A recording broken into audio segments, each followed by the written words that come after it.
Muy buenas noches a todos, espero que se encuentren muy bien. Una disculpa a los ladridos, mis perros están un poquito inquietos.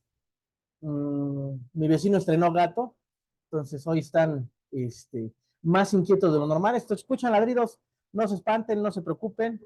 De todas formas, este micrófono se supone que está hecho para que no se escuchen los ladridos, pero yo sé que sí se escuchan porque he escuchado mis transmisiones. Pero bueno, hoy voy a hacer un repaso con mis alumnos y voy a aprovechar para darles una clase también a ustedes sobre lo que son las instituciones del derecho familiar, ¿de acuerdo?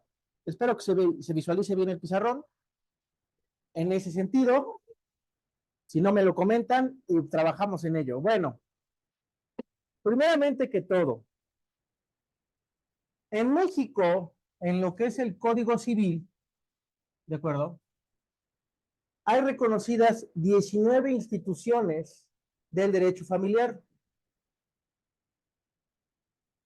Esto varía mucho porque les recuerdo algo. No en todos los estados aplica lo que es el Código Civil. Hay estados donde propiamente existe el Código Familiar, ¿de acuerdo? Y les puedo poner el ejemplo de Morelos. Morelos tiene su Código Civil y aparte tiene su Código Familiar. E incluso, por ejemplo, el estado de Guerrero, sí, el estado de Guerrero incluso tiene su propia ley para el divorcio, ¿de acuerdo? Ellos crearon, aparte del Código Civil que ellos manejan, tienes una ley para regular el tema de lo que es el divorcio, los tipos de divorcio que hay, tiene su ley aparte. Yo lo aprendí a la mala, ¿verdad? Cuando quise llevar un tema de divorcio en Guerrero, ahí fue cuando me di cuenta de esa parte. Bueno, entonces son 19 instituciones. Estas Perdón, instituciones... nos había dicho 18, ¿no? Apuntamos 18. No, son 19. Termina con la emancipación, A la ver, 18. lo ratificamos, no te preocupes, lo cercioramos el día de hoy. Pero hay otras instituciones del derecho familiar. Bueno, ¿por qué se llaman instituciones? Propiamente porque generan derechos y obligaciones, ¿de acuerdo? Ok. Algunas solamente derechos, ¿de acuerdo? Hoy vamos a estudiarlas una por una, ¿de acuerdo? Ok. La primera institución que podemos expresar es la institución de la familia, ¿de acuerdo? La segunda institución que tenemos propiamente es el matrimonio.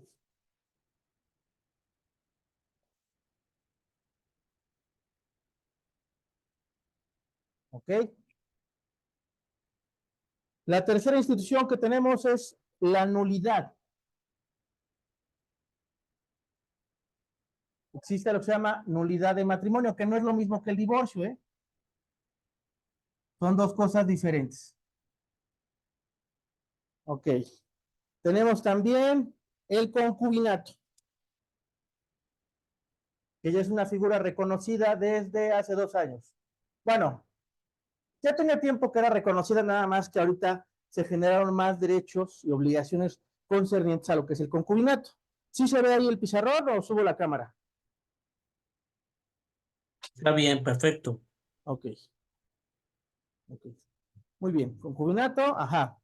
Posteriormente tenemos algo que apenas descubrimos que ya está, bueno, yo apenas, mejor dicho, yo apenas descubrí que ya está en desuso, que se llama sociedad de convivencia.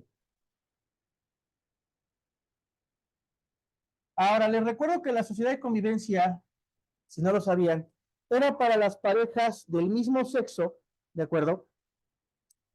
Todavía en el 2015, ¿de acuerdo? Era una figura vigente en 5 estados, ¿de acuerdo? Ayer lo estábamos checando propiamente. Estaba Aguascalientes, Nuevo León, ¿cuál otra? Guanajuato, Querétaro y no me acuerdo la otra. Sí, bueno, Oaxaca. Oaxaca, sí, cierto.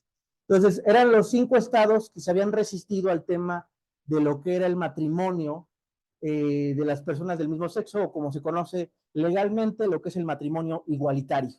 ¿De acuerdo? Eran los 5 estados que se habían resistido a esa parte, y en cada uno de ellos vimos que hubo reformas en materia de matrimonio.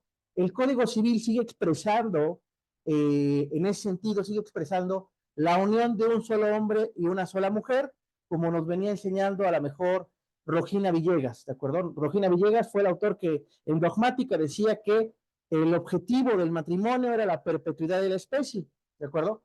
Pero hoy en día sabemos, gracias a esta institución que se llama la CNDH, que existen diversos tipos de familia. ¿Si lo sabían o no lo sabían?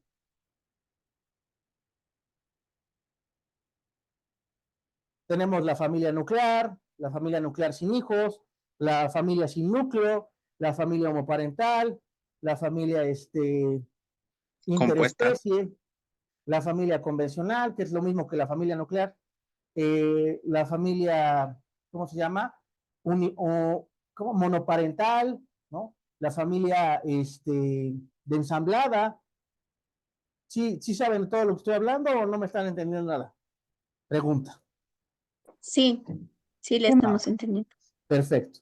Entonces, la CNDH, a través de un recurso, nos puso una definición de todas las familias que hay. Si quieren checarlo ahí, le ponen en Google tipos de familias CNDH y les va a salir un tríptico con todos los tipos de familia que existen en México, ¿de acuerdo? Y que están protegidos por la ley, excepto la interespecie. La interespecie todavía no está protegida. Van a decir ustedes, ¿cuál es esa de la interespecie? Es mi caso en particular. Somos mi esposa y yo, ¿no?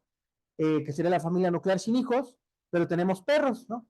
Entonces, hubo un amparo que se ganó al respecto en materia civil, lo pueden ustedes buscar, amparo en revisión, familia interespecie, y les va a salir un amparo como de 72 hojas, que precisamente la jueza que lo llevó, la jueza de distrito que lo llevó, precisamente expresaba lo del tema de los perros, cómo se interactúa con ellos y cómo incluso llegan a ser miembros de nuestra familia. Está muy interesante el análisis constitucional que hace al tema de los animalitos, entonces está bastante, el planteamiento está bastante bueno. Bueno, ese es punto de aparte. Entonces, en el 2015 todavía teníamos este detalle con esos 5 estados que estoy mencionando, o sea, en 5 estados no se podían casar porque ya en 21, a partir de 2015, en 21 estados ya se podían casar. Ustedes y yo sabemos que existen 32 entidades federativas en México, actualmente ya se pueden casar en todas. Pero, los códigos civiles de esos 5 estados que mencioné con anterioridad siguen manifestando el tema de un solo hombre y una sola mujer, solo que maneja una nota. ¿Por qué? A ver, pregunta. ¿El Poder Judicial puede cambiar leyes? En este caso, ¿podría cambiar el Código Civil? No. No puede, ¿verdad? Eso, No. eso ¿a qué poder le corresponde? Legislativo. Exacto, al legislativo. Entonces, como no le corresponde en este aspecto al Poder Judicial poder cambiar una ley, lo que sí puede hacer es nombrarla inconstitucional esa ley. Ahora, ¿qué pasa cuando la nombra inconstitucional? Le quita los efectos restrictivos o jurídicos, ¿de acuerdo? Respecto de algo en especial. En este caso, no le quitó la constitucionalidad al matrimonio, simplemente le quitó el contexto, incluso hasta sale subrayado, un solo hombre y una sola mujer, dice que esas palabras subrayadas se quedan sin efectos. Entonces, el matrimonio es entre 2 personas, ¿de acuerdo? Entonces, incluso cada estado, o mejor dicho, sí, cada estado tuvo que promover su amparo al respecto para que las personas que así lo decidieran del mismo sexo, casarse, lo pudieran llevar a cabo. Entonces, esta figura o esta institución del derecho familiar sigue existiendo en algunos códigos, pero ya está en desuso, ¿de acuerdo? ¿Por qué? Porque actualmente en México, por tema de amparos y amparos y una acción de inconstitucionalidad, actualmente ya se pueden casar en todos los estados, ¿de acuerdo? ¿Sí queda claro esa parte o no? Sí. Ok, perfecto. Muy bien. Aparte de que no veo por qué tendría que tener injerencia el Estado en cuanto a con quién me quiero casar, ¿no? Siempre cuando sea una persona. Ok, perfecto. Entonces, sociedad de convivencia, luego la sexta figura es el divorcio. ¿Ok? Posteriormente sigue el tema de la filiación, la séptima figura. ¿Ok? Luego sigue las presuncionales. Y no es la presuncional legal y humana que establece el Código de Procedimientos. No. Existe una presunción que manifiesta el Código Civil al respecto de lo que es la presunción legal del nacimiento. ¿De acuerdo?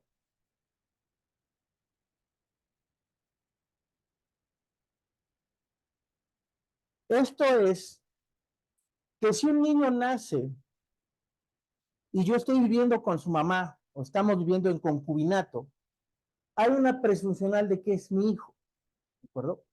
Y eso lo manifiesta la ley. Incluso en cada estado manifiesta un tiempo, una temporalidad, de que si yo tengo viviendo con su mamá 45 días después de que nació el niño, ¿no? Se presume que el hijo es mío, ¿de acuerdo? Es una de las presuncionales con las que se goza en ese sentido. Entonces, eso es en materia familiar. Es muy diversa o muy diferente a lo que maneja nuestro Código de Procedimientos Civiles de lo que es la presunción legal y humana, ¿de acuerdo? Una es con la que gozas, una es la que te da la ley y otra es la que tienes frente a la autoridad cuando tú le estás diciendo algo. Entonces, es muy diferente esta presuncional, ¿de acuerdo? Esta presunción legal de nacimiento a lo que maneja el Código de Procedimientos. Una es procesal y la otra es un derecho sustantivo que se tiene, ¿de acuerdo? En base al interés superior de la familia. Ahora me van a decir ustedes, ¿de dónde sacó eso del interés superior de la familia? Está contemplado el interés superior de la familia en el artículo 4 constitucional, ¿de acuerdo? Porque manifiesta que el Estado velará o protegerá a la familia, ¿de acuerdo? Ahí es en donde nos manifiesta lo que es el interés superior de la familia, al igual que nos manifiesta también el interés superior de la niñez. Ahí les sugiero a todos ustedes que si se van a dedicar a la materia familiar, sí le den una muy buena leída al artículo 4 constitucional, porque el cuarto es de los que más tiene derechos, es el que manifiesta más derechos en materia familiar, ¿de acuerdo? Y garantías. Si hacen un conteo de cuántas veces menciona la palabra garantizar el artículo 4 constitucional, se van a topar que son 9 veces las que manifiesta esa palabra, que el Estado debe de garantizar ciertas situaciones, y las garantías que manifiesta son bastante amplias, ¿de acuerdo? Entonces, sí es tenerlo muy en cuenta a la hora de llevar los procesos en materia familiar. ¿Ok? Bueno, esta es la octava. Vámonos con la novena. Alimentos. El coco de todos los papás incumplidos. Bueno, creo que este es bastante amplio. Ustedes me imagino que ya saben la diferencia entre los tipos de alimentos que existen, ¿no? Los alimentos al menor, los alimentos al adulto mayor, los alimentos al incapaz, los alimentos compensatorios al excónyuge, ¿no? O a la exconcubina, ¿vale? Entonces, igual que hay alimentos provisionales, ¿no? Hay alimentos por sentencia, en este caso, ejecutoriada, ¿de acuerdo? O interlocutoria, ¿vale? Entonces, hay diferentes tipos de alimentos en materia procesal y en materia de derecho sustantivo. De igual forma, el artículo 4 constitucional, en su párrafo 9, nos manifiesta precisamente en el interés superior de la niñez la necesidad de esos alimentos, ¿de acuerdo? De hecho, de ese artículo que estoy nombrando, nace mucha jurisprudencia al respecto de los alimentos. De hecho, es una de las figuras, no es una de las instituciones jurídicas en materia familiar más amplias, ¿de acuerdo? Es de las que tiene más al respecto que decir. ¿Por qué? Porque hay una necesidad, nace de una necesidad del menor y es imperante, es un derecho intransferible, irrenunciable, ¿de acuerdo? Entre otras características que tienen los alimentos. ¿Ok? ¿Hasta aquí estamos claros? Sí. Ok. Sí, La décima, violencia familiar. Si bien es cierto, esta institución a estudio personal es una de las más complejas que existen porque en cada estado funciona muy diferente. Les voy a dar un ejemplo. En Tlaxcala, para que se acredite la violencia familiar, tienen que vivir juntos, tienen que estar compartiendo el mismo domicilio. Pero si yo vivo en el interior 2 y mi esposa vive en el interior 1, no se da el supuesto de violencia familiar en Tlaxcala. A diferencia de Puebla, tuvo reformas en el 2019, 2020 aproximadamente, en donde, aunque no compartieran el mismo domicilio, por el simple hecho de haber existido una relación de hecho de noviazgo o matrimonio, por el simple hecho de existir esa relación, existe violencia familiar. ¿De acuerdo? Entonces, ahí es una figura muy compleja y no es exclusivamente de la materia familiar. Ustedes y yo sabemos que también está contemplada en el derecho penal. ¿De acuerdo? Y en algunos estados, como por ejemplo Veracruz, si tú demandas violencia familiar, es obligatorio que se inicie una carpeta de investigación en el caso concreto. ¿De acuerdo? Aunque no se judicialice, el juez está obligado a darle conocimiento al Ministerio Público de ese hecho. En otros estados no es así. ¿Por qué existe este tipo penal, ¿no?, dentro de una institución que es la institución familiar? Bueno, existe por dos razones. La primera de ellas, lo voy a decir así, yo creo que es uno de los considerandos que yo leí en algún momento en cuanto se publicó, se hizo la reforma en el Código Civil del Estado de Puebla. Uno de los considerandos que se dio a cabo y que se entendió fue el tema de que no todos los hombres o todas las mujeres que viven situación de violencia, o incluso los hijos, lo último que desean cuando reportan este tipo de hechos es que su familiar tenga una pena corpórea, ¿de acuerdo? Una pena de prisión, ¿de acuerdo? Ellos prefieren que a lo mejor haya una restricción, haya una reeducación o que haya una compensación económica, ¿de acuerdo? Lo que le llamamos en materia penal como reparación del daño. Entonces, eso es uno de los considerandos, entre otros, que hubo al respecto de lo que es la violencia familiar. Porque yo creo que independientemente de que se esté viviendo esa situación o ese contexto, no todas las personas, o incluso la dependencia emocional, física y económica de esa persona, pues hacen un poco más complejo, ¿de acuerdo?, esa materia, y pues si es necesario que haya dos rúbricas en derecho o dos materias en derecho que lo lleven al respecto, ¿de acuerdo? Entonces, a mi consideración, si es así, a muchos abogados no les gusta, prefieren llevarlo por la materia penal, pero lo vuelvo a repetir, es como en materia de alimentos. Ustedes saben que también es un delito el incumplimiento de las deudas alimentarias. ¿Sí lo sabían o no lo sabían? Sí. De igual forma, ¿cómo se llama? Es la única deuda que existe que sí te puede meter a la cárcel. El artículo 17 constitucional, en su último párrafo, manifiesta que ninguna deuda de carácter civil puede ser motivo de encarcelamiento o de pena de prisión. Entonces, en ese sentido, la deuda en materia de alimentos es la única que sí entra como una deuda de carácter obligatorio, y el incumplimiento de la misma causa el efecto de que se lleve un proceso penal.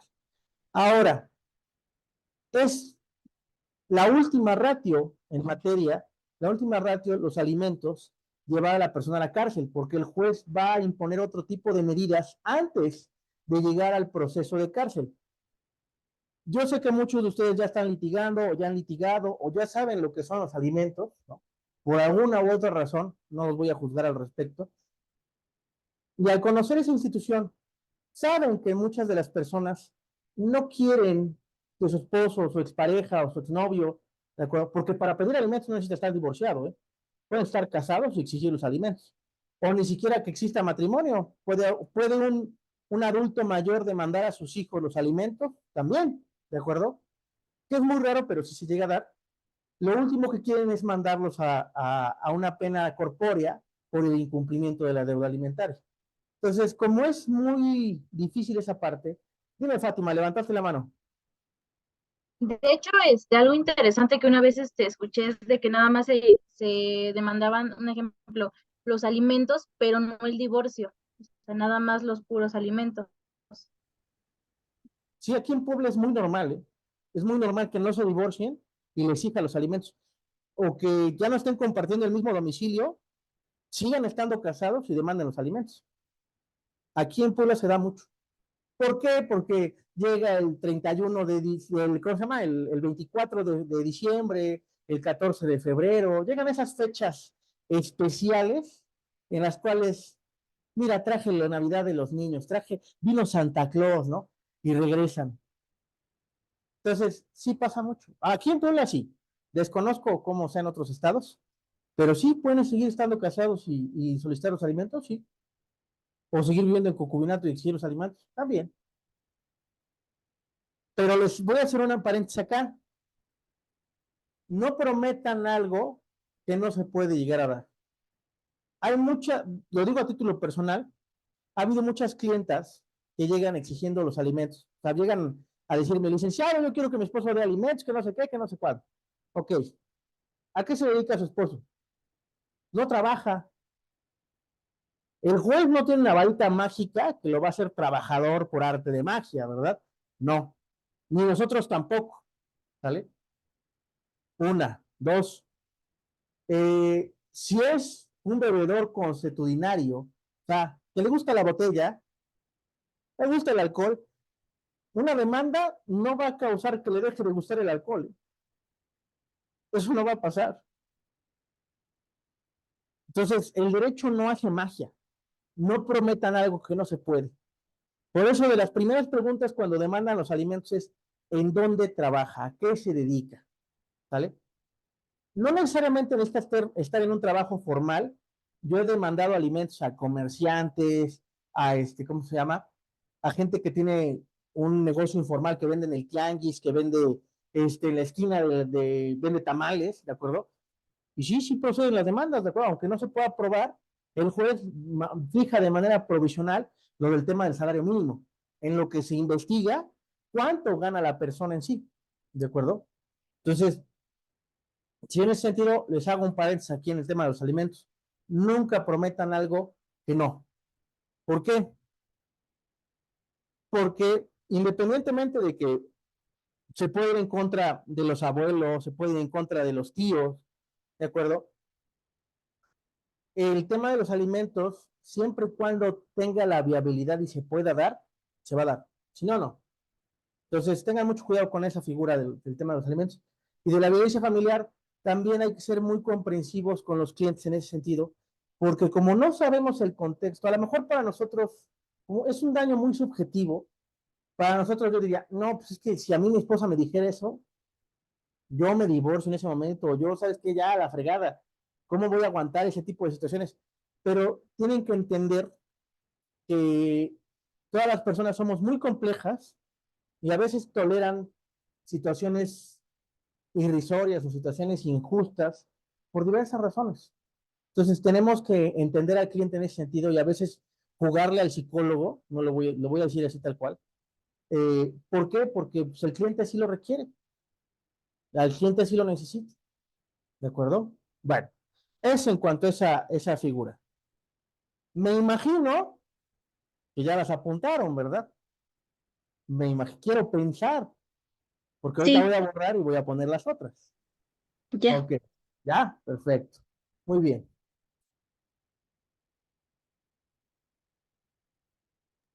Ahí mando capturas. Ah, su madre, no, no, no, te digo.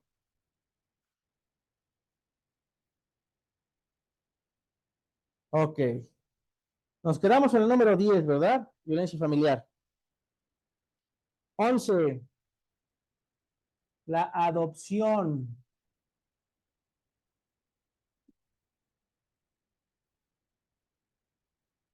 Bueno, esa creo que no se necesita mucha explicación. Creo que se entiende. Anteriormente existían diferentes tipos de adopción en la legislación del Código Civil para el Estado de México, para Puebla, incluso para la Ciudad de México también. Existían diferentes tipos de adopción. Existía también el tema de lo que eran los expósitos, ¿no? Que era que Lo que ven en las películas, ¿no? Que llegan a una casa, tocan, salen y hay una canasta con un bebé. Pues sí, eso se le conoce como un expósito, ¿de acuerdo? Porque está expuesto. Actualmente, pues ya la figura de la adopción ya está más regulada. Anteriormente, así como que dentro de la misma adopción había muchas figuras procesales. Desconozco si en otras legislaciones siguen existiendo esos tipos de adopciones diferentes que se daban, a veces incluso entre familiares se daba ese tema, o sea, si la mamá no quería al niño, pues se lo podía dejar a la abuelita, se lo podía dejar a algún pariente, la tía, ¿de acuerdo? Y pues era quien podía adoptar. Actualmente ya está un poco más regulada esa institución. ¿Es muy compleja? Sí, sí, es muy compleja. ¿Es difícil lograrla? Sí, sí, es bastante difícil. De hecho, hubo una temporalidad en la que cambiaba mucho los requisitos para el tema de la adopción. Ya actualmente ya se encuentra más estructurada. Ok, la número 12, patria potestad. Ok. La número 13.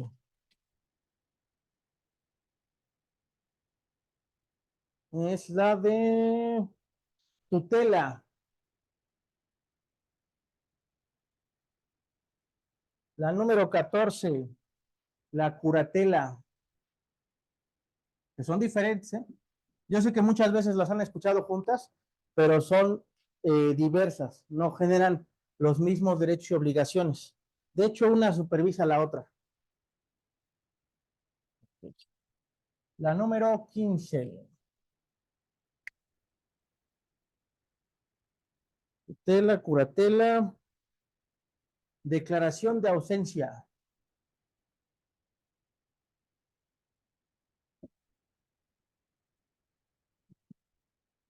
Esta es cuando una persona se declara su desaparición, que no la encuentran en ningún lado, ¿no?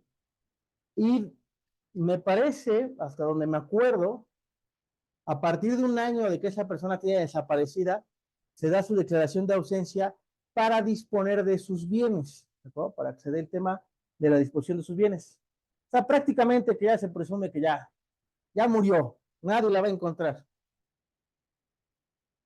Que ojalá no existiera un número tan alto de desaparecidos en México, ojalá fuera menor, pero pues bueno, es una realidad. 16. Rectificación de acta.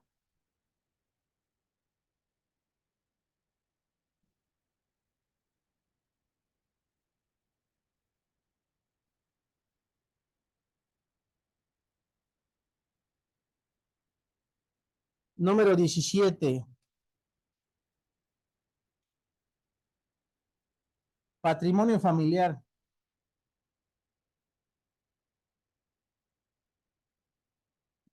Una de las figuras más odiadas por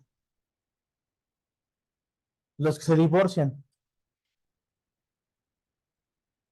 Y número 18, efectivamente son 18, como dijo su compañero. 18.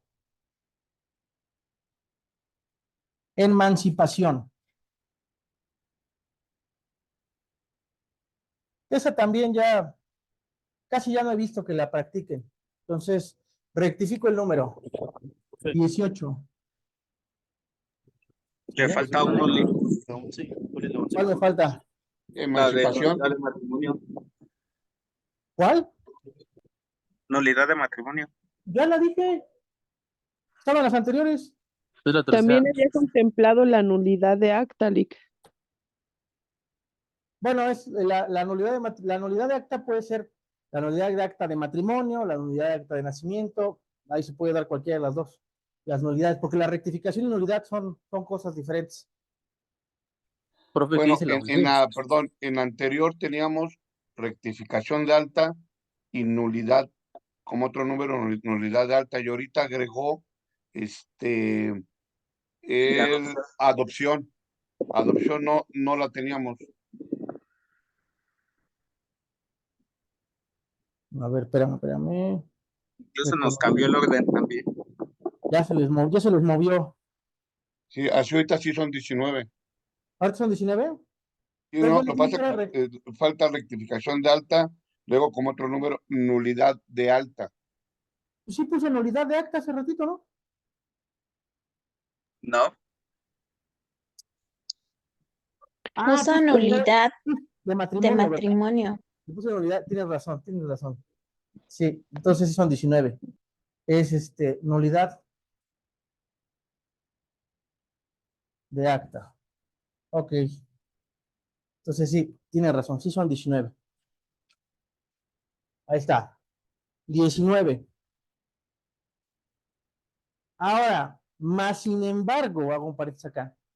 Hay otras instituciones del derecho familiar que sí generan derechos, sí generan obligaciones, pero no están en la ley y que se requiere, no con urgencia, pero sí se requeriría que hubiese legislación al respecto. Y bueno, voy a hablar de la primera figura procesal, bueno, primera institución familiar que ocurrió mediante amparo y que se ha buscado replicar. Incluso hubo alguien, que no voy a decir su nombre hoy, pero hubo alguien que me dijo que había jurisprudencia de ese tema, pero por más que he buscado, no he encontrado, ¿eh? Y es algo Poliamor. que pasó aquí en Cholula, Puebla, el poliamor.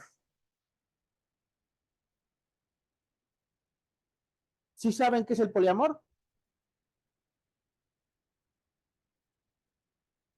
¿O no? Cuando tienes muchas novias. Sí, maestro. Bueno, para los que no lo sepan, voy a borrar tantito esto. Actualmente, la legislación plantea lo que es la monogamia. La monogamia es donde mono se refiere a uno, ¿de acuerdo? La monogamia es que solamente se comparte la relación con una sola persona. Voy a poner un ejemplo, mi concubina y yo, mi esposa y yo, ¿de acuerdo? Somos monógamos. ¿Por qué? Porque actualmente yo solamente tengo una relación con ella, ¿no? Relación afectiva, de familia, etc. Con ella nada más. Le decíamos a lo que eran los polígamos o la poligamia a aquellas personas que tenían esa práctica pues de engañar a su esposa, ¿no? Lo que era la infidelidad. De hecho, anteriormente la infidelidad era un tipo penal, era un delito, ¿de acuerdo? Estaba penado por el Código Penal. A través de diversas reformas de acciones de inconstitucionalidad y contradicciones de tesis, que anteriormente así se llamaban, ahora son contradicciones de criterios, se quita del Código Penal la infidelidad y actualmente es considerado violencia contra la mujer. Lo pueden encontrar en el artículo 6º, fracción primera de la Ley General de Acceso de las Mujeres a una Vida Libre de Violencia. En lo que es la violencia psicoemocional, pueden encontrar el tema de lo que es la infidelidad. Porque sí, si bien es cierto, no es un delito, pero sí genera una afectación psicoemocional cuando te enteras que tu pareja te fue infiel. Yo creo que cualquiera, ¿no? Bueno, entonces les decíamos polígamos a aquellas personas que tenían más de una pareja o tenían más de una relación, o incluso el tema de lo... ¿Alguna vez escucharon la palabra? Dime, Fátima, levantaste la mano. Sí, maestro, en Estados Unidos hubo un juicio que ganó un señor porque su mujer le fue infiel. O sea, en Estados Unidos ya hay legislación respecto a la infidelidad. Y ganó, creo que ganó una demanda millonaria. Sí puedes demandar, sí puedes demandar la infidelidad, demandar, no denunciar. Anteriormente les digo, era un delito y lo denunciabas. Actualmente es lo puedes demandar porque, a ver, sale la pregunta, ¿saben lo que son daños y prejuicios? Perjuicios, perdón, perjuicios. ¿Saben qué es eso? Sí. Los demás, aparte de Jorge. No pasa nada, nadie los va a juzgar por decirme que no saben. El peor enemigo de un abogado es la Yo ignorancia. lo sé, maestro. Ok, Yo lo sé. perfecto. La ignorancia se quita.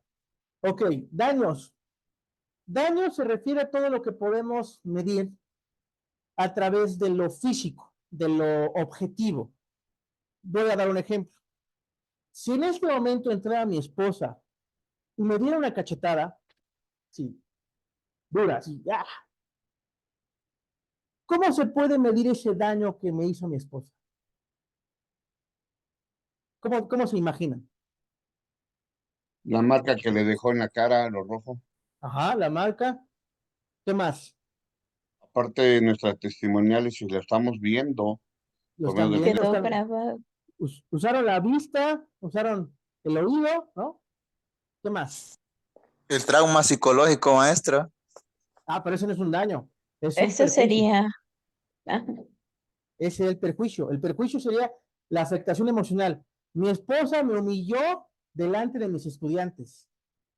Ahí habría una afectación emocional, como dice su compañero, no nada más por el tema de que mi esposa me maltrata, sino, bueno, eso no pasa en la vida real, les aclaro, porque no vayan a pensar, ay, el maestro vive maltrato.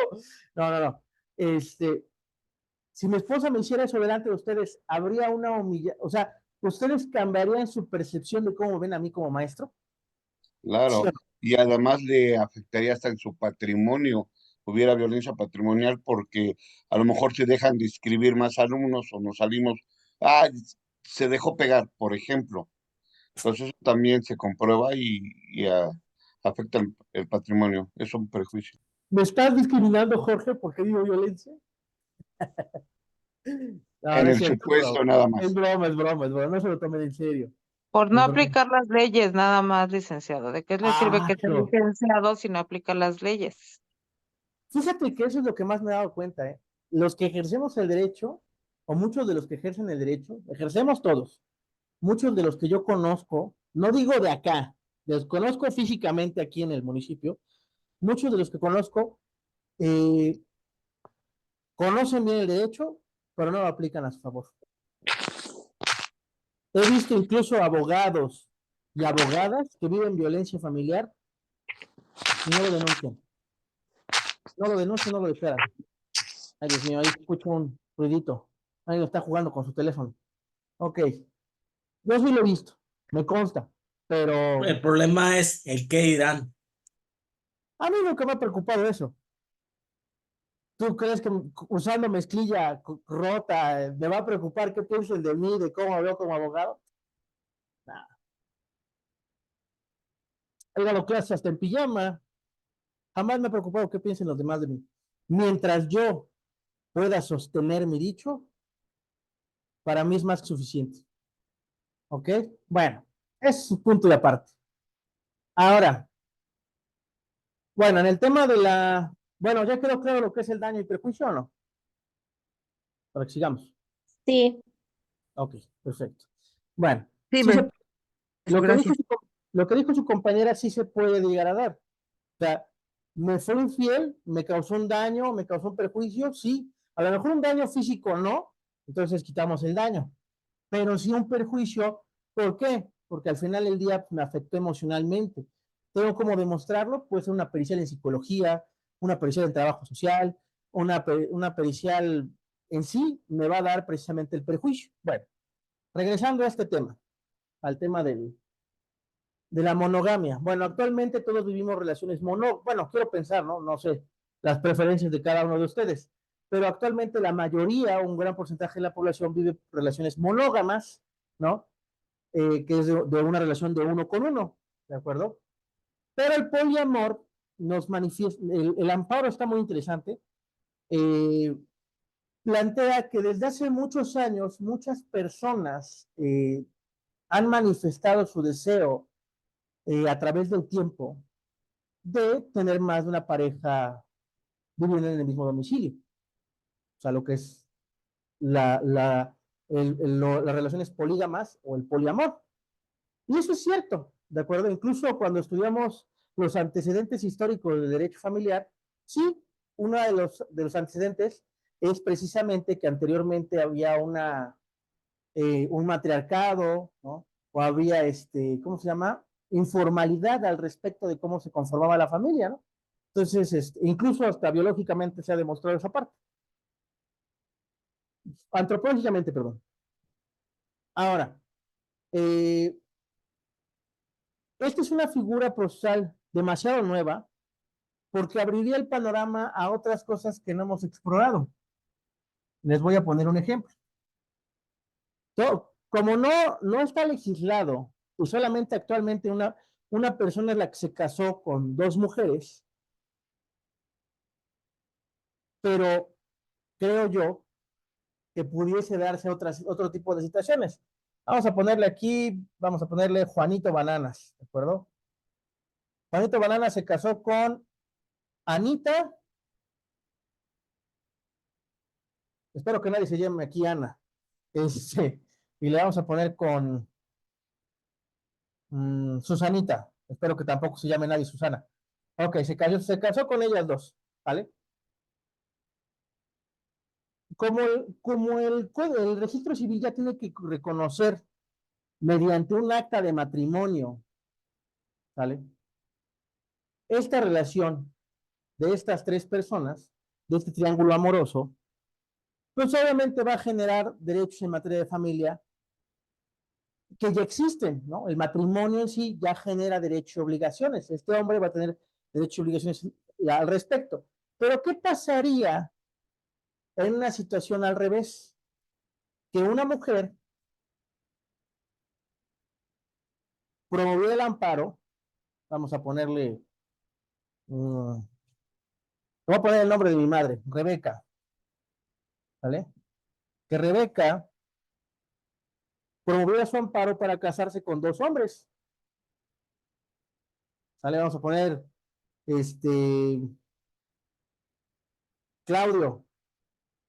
Claudio y Manuel. Ahí está.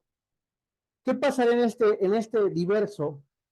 Porque si bien es cierto, aquí sabemos que si Anita y Susanita tienen hijos, pues en automático sabemos quién es el papá, ¿no? Juanito. Ni modo es que Susana embarazara a Anita, ¿verdad? No se puede. Pero ¿qué pasará en el diverso? Aquí, ¿cómo sabríamos quién es el papá? Los Sí, dos tendrían la responsabilidad. exactamente. Los dos tendrían la responsabilidad derivada de un acta de matrimonio. Ahora, el otro diverso. Cuando naciera este niño, producto de esta unión, ¿cómo se daría el registro del acta de nacimiento? Si tiene dos papás y una mamá. Y todos tendrían esas obligaciones sobre el menor, sobre su acta de nacimiento. Porque en ¿No se ese agregan tres ¿mande? apellidos? ¿No se agregan tres apellidos ahí? Pues sí, sería como un poquito raro, ¿no? Imagínate que se llame Manuel Pérez y Manuel Rodríguez y Rebeca Arriola, que era el nombre de mi madre, ¿no? Entonces estaría bien largo el nombre. Vamos a poner que se llama Juanito, Juan, se llama Juan, Pérez Rodríguez Arriola, ¿no? No, hombre, estaría como de novela, ¿no? ¿Qué opinan No, ustedes? pero también ahora sí que sería hasta un tiro en sus apellidos de ellos, ¿no? Porque uno va a dejar de continuar, ¿no? Va a dejar de seguir. Pues actualmente el apellido se puede conformar como quieran, ¿eh? Ya no es necesario que esté el del hombre primero. Ya hay legislación al respecto, hay jurisprudencia al respecto de que el apellido ya se puede dar, la mamá puede continuar, con el apellido del niño de la mamá. Entonces, el legado actualmente se puede dar también con el apellido de materno. No se llama legado, tiene otro nombre. Ay, se me olvidó. Sí, pues Se me eso olvidó es eh, un atributo de la personalidad, ¿no? En el nombre vemos el nombre. Sí, pero, perdón, permítame un momento. Ya, perdón. Una Ya, disculpa. ya me acordé, no es legado, es estirpe. Estirpe, es correcto, la estirpe. No sé quién sea PSL. Soy Rosalba, profesor. Hola Fui- es, Rosalba, ¿cómo estás? es para dar una opinión. Más bien, estaba yo leyendo que es un país de Latinoamérica, no sé si de Perú, es una mujer casada con 4 hermanos. Entonces, ahí, ¿qué sería? Y una mujer casada, y lo que leí era que era para preservar el patrimonio, y los hijos que nacieran estaban, bueno, todos estaban obligados a a ver por el bien de los niños. A ver, déjame ver si entendí lo que me estás explicando. Sí, Es una mujer que se casó con 4 hermanos. sí, Son 4 hermanos que se casaron con ella. sí. Entre ellos son hermanos, pero no son hermanos de ella. No, de ella no. Ah, ok. Ya. Ahora sí ya me quedó un poquito más claro, porque sí, me sonaba muy raro. Ok. Y dices que se casaron, pero en Perú no existe el poliamor. No, no estoy segura, pero es del sur. Pero de hecho es como de una tribu y viven en las montañas. Ya. Y se ve cómo están los 4 hermanos y la mujer en medio. Y Ya. dice que es para preservar su patrimonio y su legado. Ahí se Ok. van las costumbres, ¿no, Lick? Pues es que ahí, no, si son de una tribu, ¿no? Quiero pensar que es un uso y costumbre, ¿no? Si es que existiese, no, nunca había escuchado algo así, pero pudiese darse el supuesto de que sea por un uso y costumbre. Si no es así, si no es de esa forma, pudiese ser el supuesto de que pues la ley reconoce esa figura para ellos por algún tema, ¿no? O sea, a lo mejor porque por vía oficiosa o por la razón que ellos están dando, se reconoce. Pero desconozco si tengan acta de matrimonio así, manifestada entre 4 hombres con una mujer, ¿no? Sí está complejo, y más que son hermanos, porque uno de los requisitos para el tema del matrimonio es que no sean familiares, no sean parientes. No sé si se podría dar. Bueno, los parientes son los hombres, la mujer no. Pero es un impedimento para casarse, ¿sí o no? Pues sí, ha de ser como usted dice, ha de ser uso y costumbre. Pues posiblemente. O sea, a lo mejor cada uno individualmente está casado con ella, ¿no? O sea, pudiese ser ese supuesto, ¿no? Sí. Bueno, pero al respecto del poliamor, esa es la situación. Podría darse en las dos situaciones.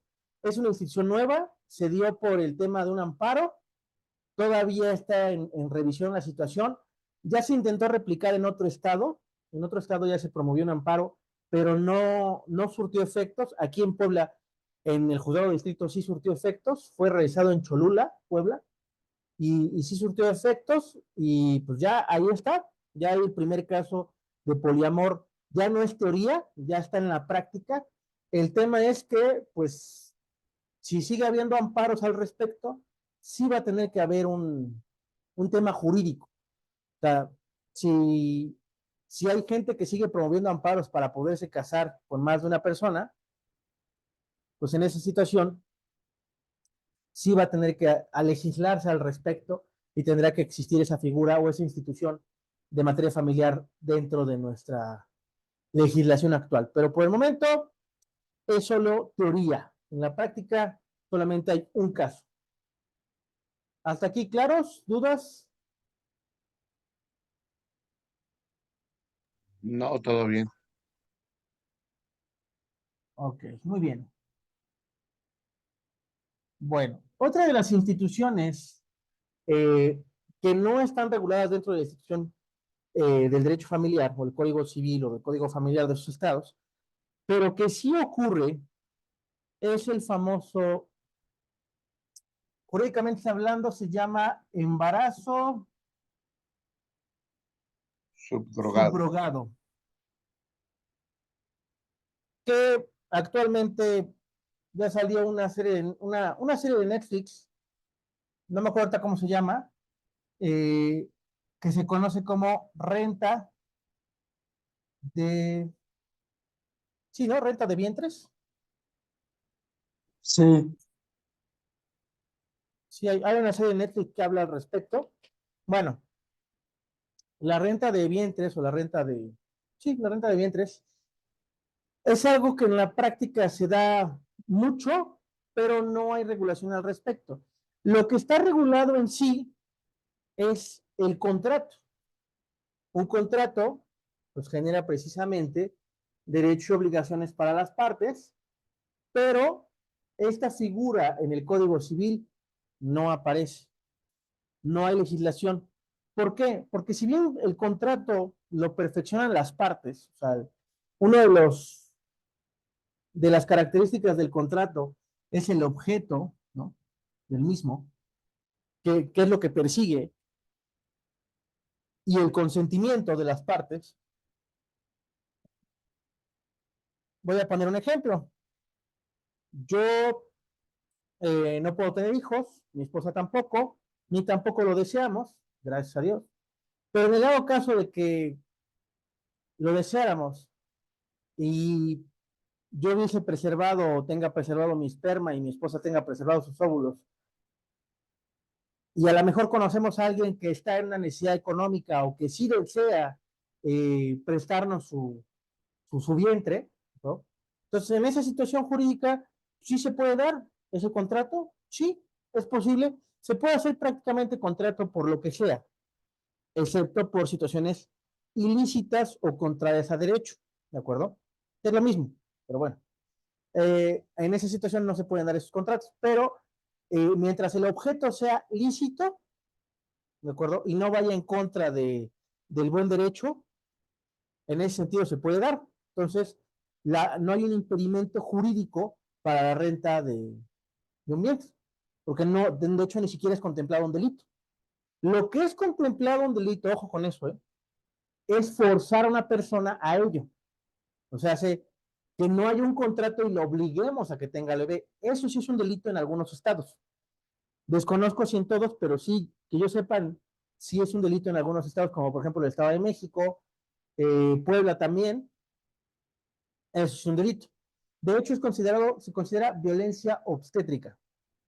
Ok.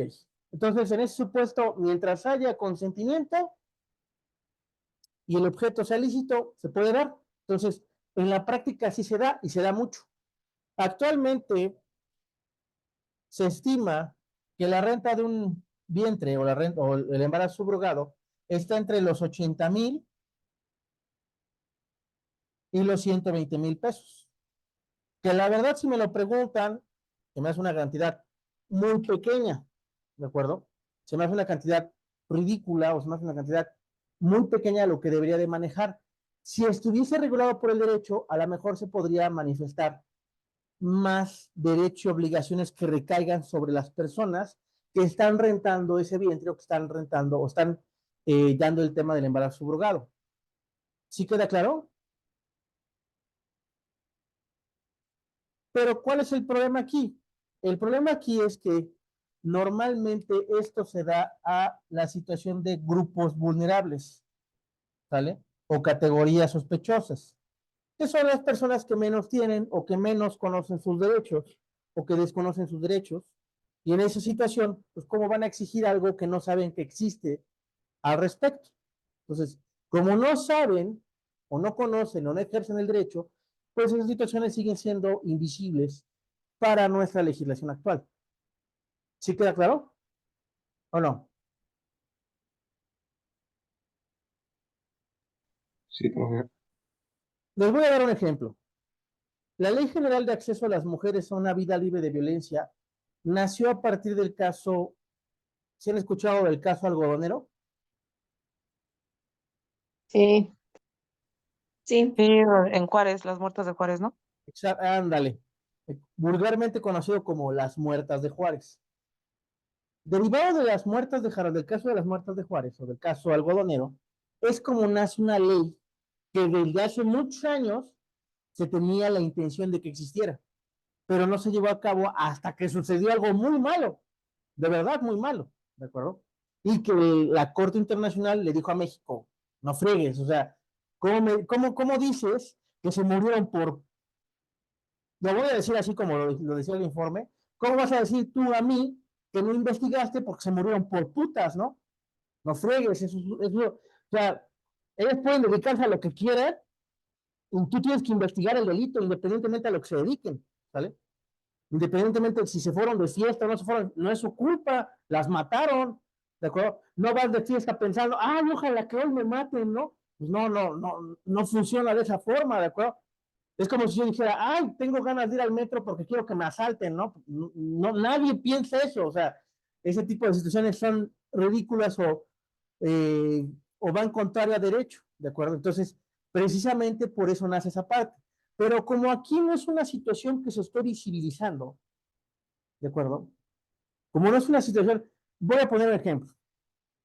Voy a poner ejemplo, no voy a agarrar a nadie de ustedes porque si no se presta a malas interpretaciones. Voy a poner el ejemplo de mi amiga Susana, vamos a ponerle así. Mi amiga Susana, yo sé que ella hace ejercicio, va al gimnasio, se cuida mucho en su salud, ¿no? Y le digo, Susana, y Susana tiene recurso económico bueno. Y le digo, Susana, oye, Susana, yo sé que tú eres una persona muy sana, que tú eres una persona muy dedicada a tu cuerpo. Oye, ¿cómo ves si te rento tu vientre para que tengas al hijo de mi esposa y mío, ¿no? Y Susana me dice, sí, ¿no? Entonces hacemos un contrato donde yo manifiesto que ciertas situaciones que me beneficien a mí y no a ella. Ella firma el contrato, pero en el transcurso del embarazo vamos a imaginar que surge una complicación.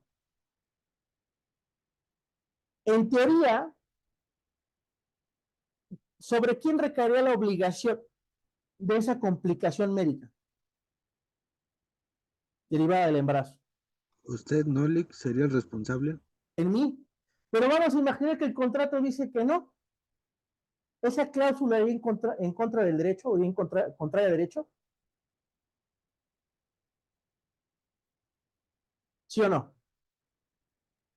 Sí. Sí, Además, pasa? ahí también se puede dar que Susana diga, pues siempre ya me enamoré del niño, ya mis sentimientos cambiaron y lo quiero yo tener y yo Yo crecer, lo ¿no? quiero criar, ¿no? Frieguen ustedes, yo lo cargué 9 meses, no friegues, y ahora resulta que sí te lo tengo que dar. No, no quiero. La que lo parió fui yo y te friegas, ¿no? ¿Qué tal? En ese supuesto. Pues ahí habría un conflicto jurídico. Pero el tema, vuelvo a repetir, como se da contra grupos vulnerables o de categoría sospechosa, como lo son personas indígenas, mujeres que están en estado de pobreza, de acuerdo a todas esas situaciones, como se da en esas situaciones, pues no exigen sus derechos.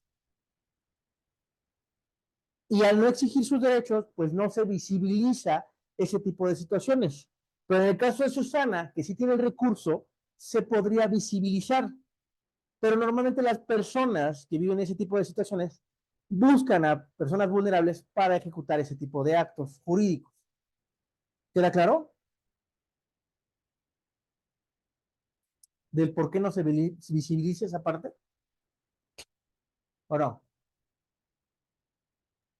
Sí. Muy bien. ¿Dudas hasta acá? Dudas.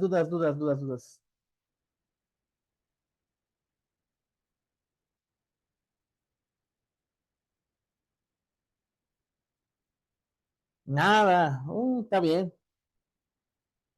O les da pena hablar, que es algo que no les debe de pasar, o que no debería de pasarles, porque el día de mañana, 2027 aproximadamente, el 1 de abril de 2027, en materia civil y familiar, va a haber muchos juicios orales.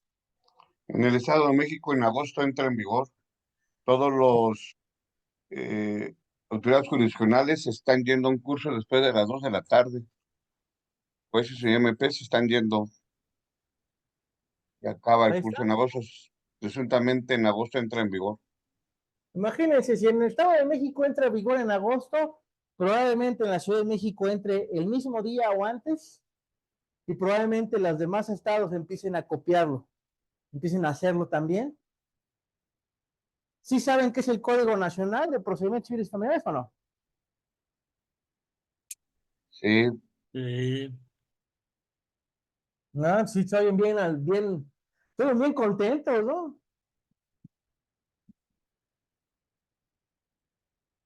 Bien animados. Pregunta, ¿ya no vamos a seguir viendo las figuras no reconocidas? No, ya no.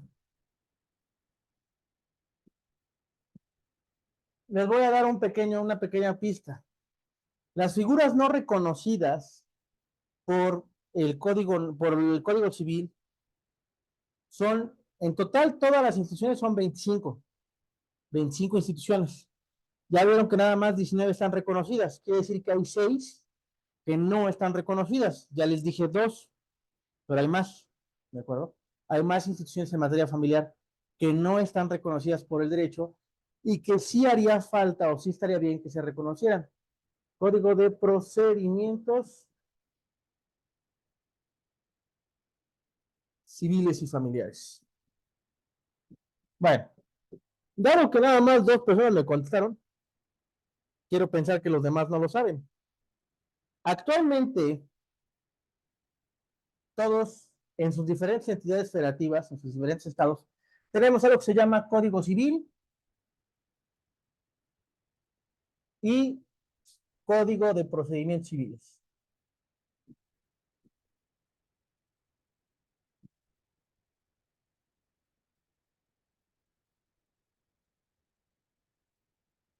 ¿Ok?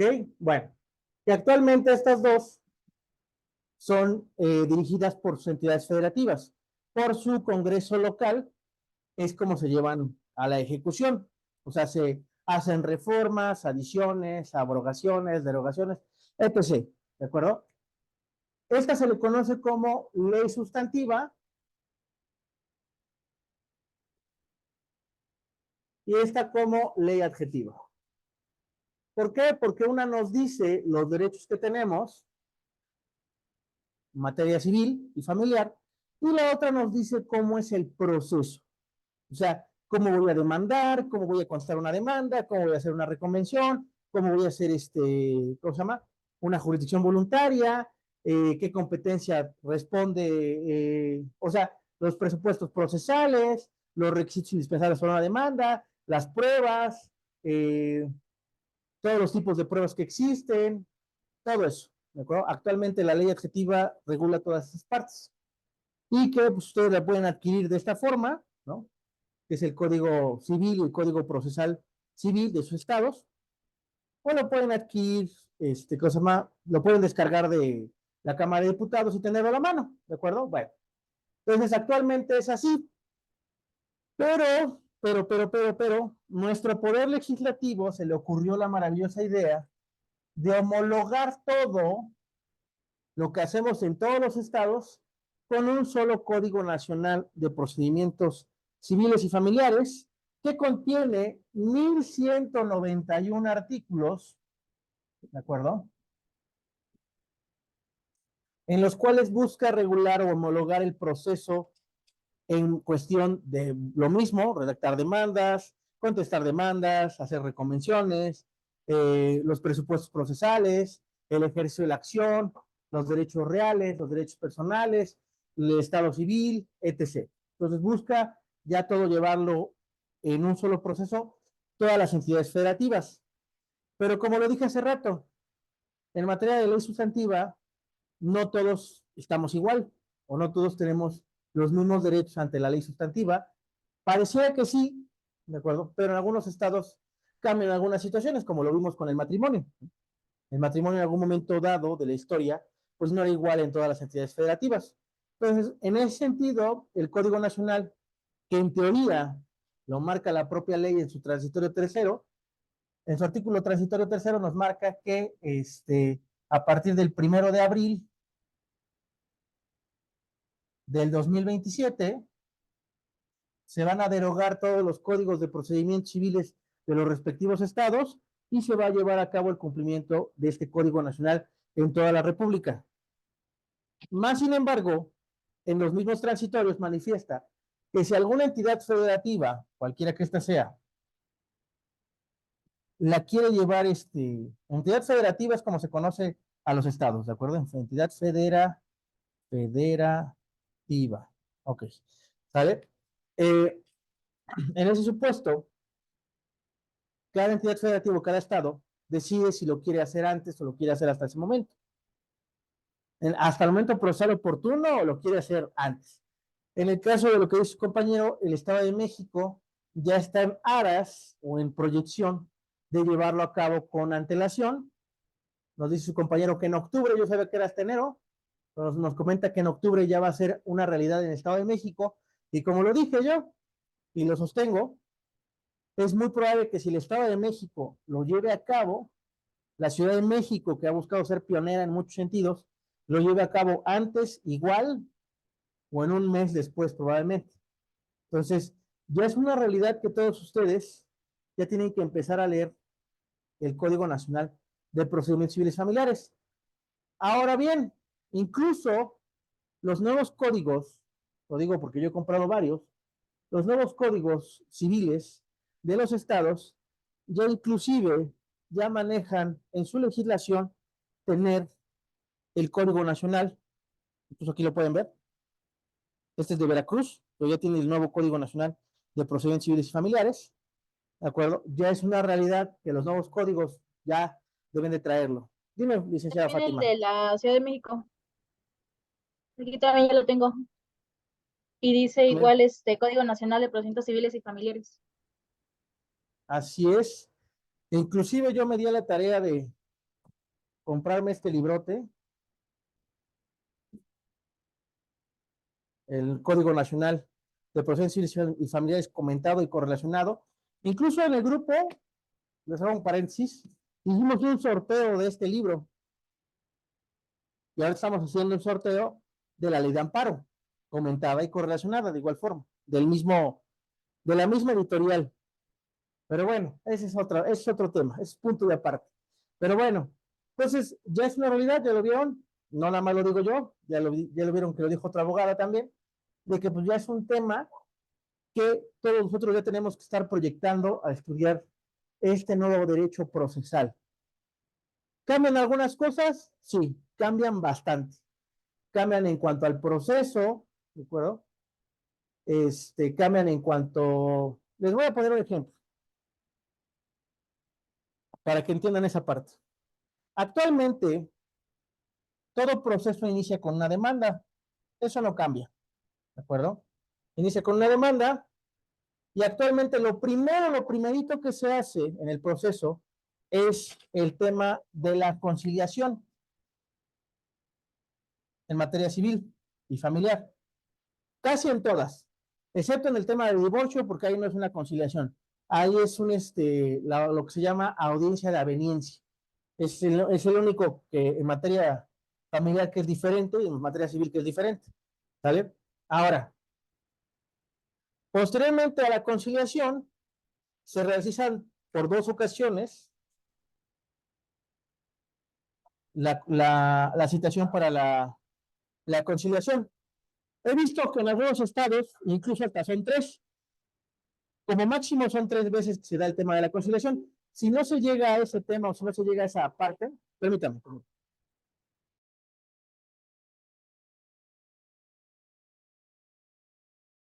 Ya, perdón. Traté de calmar a mí. Ya vi, entró un perrito, por eso. Bueno, en materia de conciliación se puede dar por 2 ocasiones y posteriormente la ley manifiesta 2 efectos.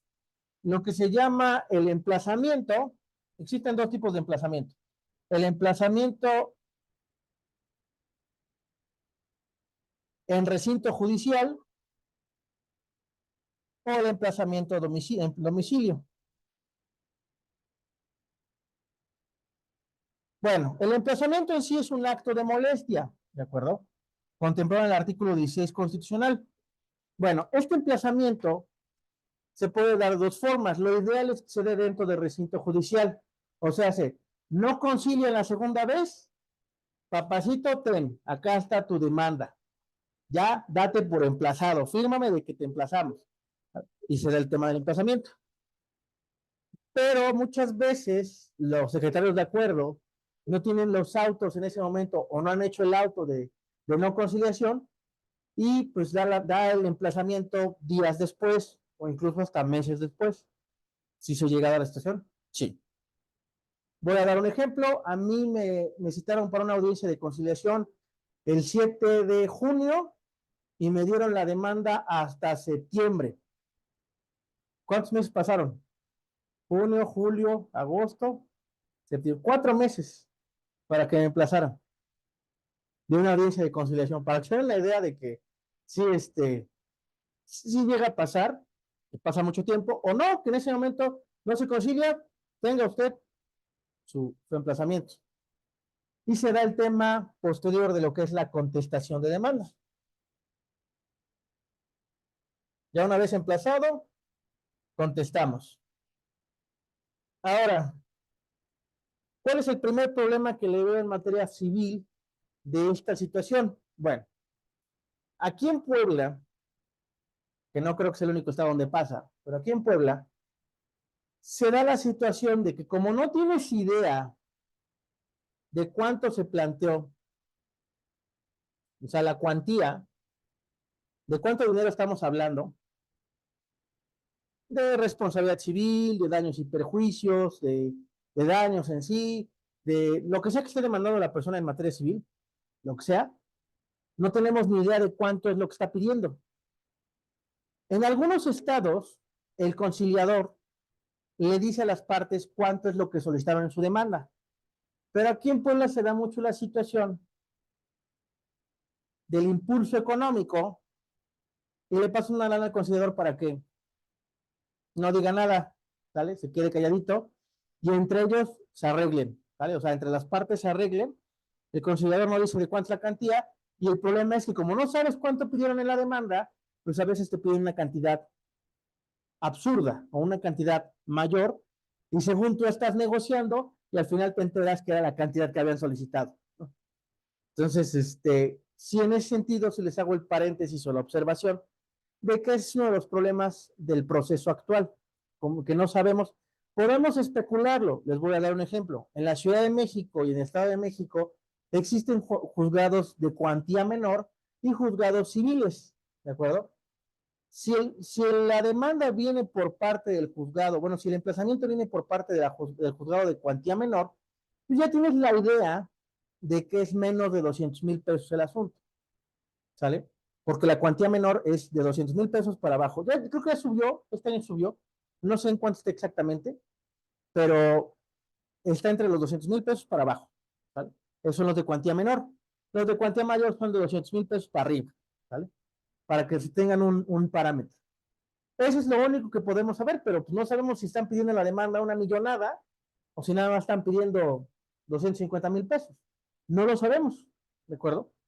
Entonces, esa es una de las desventajas procesales que yo veo al respecto del proceso actual. Pero, o más sin embargo, en el nuevo procedimiento, lo que se prevé es que ya no sea de esta forma. Y a muchos jueces no les gusta cómo se va a dar este nuevo proceso. ¿Y cuál es este nuevo proceso? Bueno, este nuevo proceso es que inicia la demanda. Aquí el juez de primera entrada hace lo que se llama la actuación judicial. Bueno, la actuación del juez. Y esa actuación es determinar si la demanda reúne los presupuestos procesales. Es lo primerito. Luego se da el tema de lo que es el emplazamiento. Esto quiere decir que ya me emplazaron, tengo que contestar. Entonces aquí se da el tema de la contestación.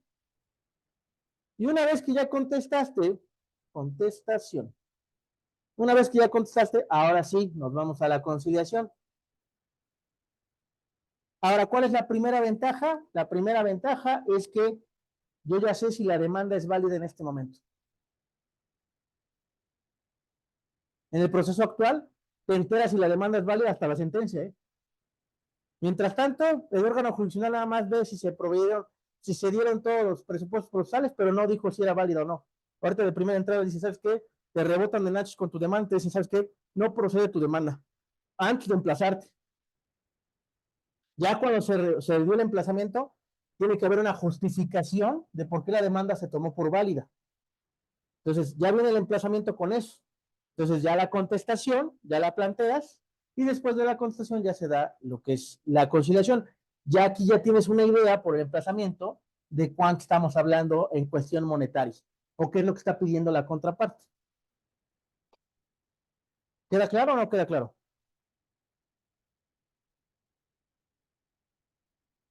¿Dudas? ¿Se le llama auto de admisión o no? Igual que Sí. ahorita. Bueno, el auto de admisión nada más que admite, ¿puede admitirte una demanda mal hecha? Sí.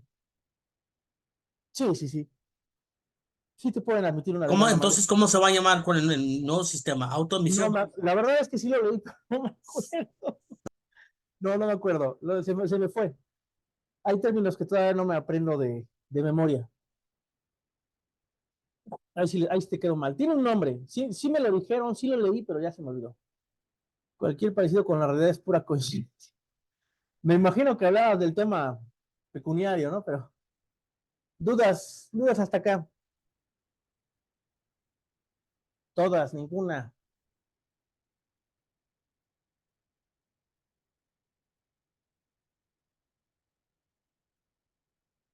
Bueno, como no hay dudas y comentarios, y mañana tengo planes, pues les deseo una excelente y maravillosa noche a todos ustedes. Cuídense mucho. Nos estamos viendo el día de mañanita. Mañanita hablamos al respecto de sistema penal acusatorio. Pues bueno, nos estamos viendo. Cuídense mucho. Excelente noche para todos. Gracias, Lick. Muchas gracias, maestro. Hasta mañana, que descanse. Igualmente, Luego, descansen. buenas noches a todos. Gracias. Gracias, licenciado. Buenas noches. Buenas noches.